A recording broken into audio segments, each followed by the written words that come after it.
Assalamualaikum warahmatullahi wabarakatuh. Perkenalkan, nama saya Andeka Hemawanto, NIM 190512145 dari Prodi Sistem Informasi 2019B. Ya, jadi di video kali ini saya akan menjelaskan tentang DHCP server. DHCP server atau Dynamic Host Configuration Protocol adalah layanan yang secara otomatis memberikan nomor IP kepada komputer yang memintanya. Komputer yang memberikan nomor IP disebut sebagai DHCP server, sedangkan komputer yang meminta nomor IP disebut sebagai DHCP client. Dengan demikian, administrator tidak perlu lagi harus memberikan nomor IP secara manual pada saat konfigurasi TCP IP, tetapi cukup dengan memberikan referensi kepada DHCP server. Kelebihan dari DHCP server yaitu memudahkan dalam transfer data kepada PC client atau PC server. DHCP server menyediakan alamat-alamat IP secara dynamic dan konfigurasi lain. DHCP memungkinkan suatu klien menggunakan alamat IP yang reusable. Artinya, alamat IP tersebut bisa dipakai oleh klien yang lain jika klien tersebut tidak sedang menggunakannya atau dalam keadaan offline. DHCP memungkinkan suatu klien menggunakan satu alamat IP untuk jangka waktu tertentu dari server, dan DHCP akan memberikan satu alamat IP dan parameter-parameter konfigurasi lainnya kepada klien. Sedangkan kekurangan dari DHCP server yaitu semua pemberian IP bergantung pada server.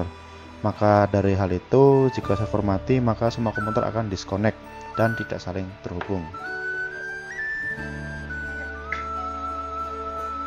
Dan di sini ada percobaan.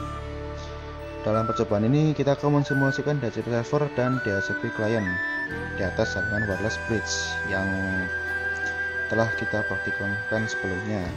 Jadi di sini saya sudah membuat skenario-nya sebagai berikut. Dan untuk langkah percobaannya, langkah pertama, buatlah skema jaringan seperti gambar di atas. Ya, seperti yang ini sudah saya buatkan skenario-nya. Skema jaringannya maksudnya. Lalu yang kedua, setting IP server secara statik. Di sini kita setting IP servernya secara statik dan masukkan IP address-nya sebagai berikut: 192.168.1.253. Dan untuk subnet mask-nya seperti berikut: 255.128. Dan untuk langkah ketiga, aktifkan DHCP server dengan konfigurasi sebagai berikut. Jadi di sini kita masuk ke tab service lalu ke menu DHCP. Sini pastikan untuk servisnya itu sudah di on kan, dan pool name-nya kita biarkan saja seperti ini, server pool. Dan untuk default gateway-nya kita setting sebagai berikut: 192.168.1.254 dan DNS-nya 33.33.33.1. Nah, lalu kita setting start IP-nya menjadi 192.168.1.151 dan subnet mask-nya 255.128. Untuk maximum number of usernya 50. Dan jangan lupa untuk tekan save di sini.